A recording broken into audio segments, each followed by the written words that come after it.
Bonjour, je suis Gaëlle. Je vous présente aujourd'hui mon coup de cœur facile à lire, qui est le livre Le dernier peuple des glaces. Alors, la saison s'y prête bien, même s'il fait un petit peu chaud en ce moment. L'idée, en fait, dans ce livre, c'est de présenter des peuples qui vivent dans des zones très reculées, avec des habitats très difficiles, un environnement extrêmement hostile, puisque ces peuples vivent au Groenland, en Arctique, en Antarctique, dans la neige, dans la glace.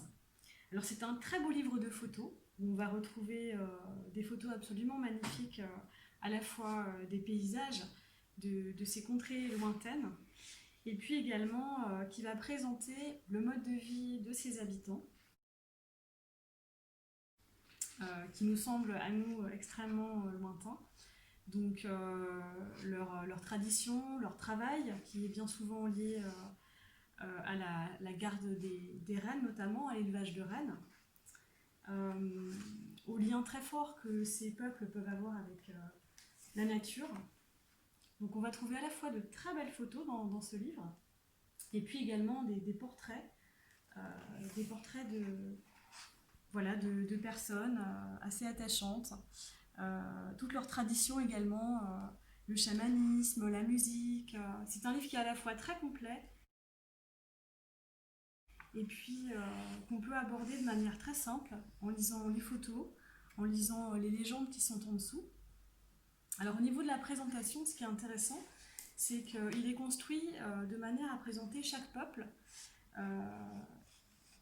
à suivre. Donc il y a une introduction qu'on n'est pas obligé de lire, mais qui présente un petit peu la manière dont ces peuples vivent. Donc toujours les très belles photos de paysages. Et ensuite, on va avoir un court texte qui va présenter, voilà, peuple par peuple, la manière dont ils vivent, la manière dont l'auteur les a rencontrés. Donc l'auteur, c'est un grand explorateur, en fait, un grand voyageur qui a rencontré durant toute sa vie tous ces peuples. Donc là, on a par exemple les Nénètes, qui sont un peuple du Nord, et qui va présenter donc tout leur mode de vie, qui va expliquer un petit peu pourquoi ils ont choisi de continuer à vivre de cette manière-là, alors qu'ils pourraient très bien s'adapter à la modernité, mais c'est aussi une forme de résistance de la part de ces peuples-là de continuer à vivre de cette manière-là et d'avoir cette volonté de perpétuer ces traditions. Voilà, donc c'est un livre qui me tient à cœur parce que à la fois c'est un beau livre et puis c'est aussi une manière de faire revivre en fait ces peuples qui ont des traditions qui malheureusement sont menacées, à la fois parce que leur habitat est menacé, leur manière de vivre aussi avec le réchauffement climatique. Et puis, ils sont bien sûr confrontés à la modernité parce qu'ils vivent dans des conditions extrêmement difficiles. Avec, on voit des vêtements qui sont en peau de renne, par exemple. Donc on est bien loin de notre civilisation, de la modernité et de la civilisation actuelle.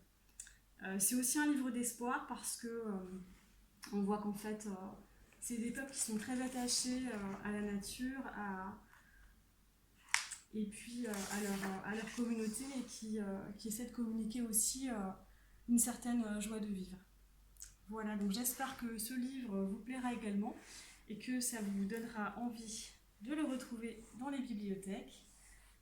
Voilà, Les derniers peuples des glaces de Francis Latreille.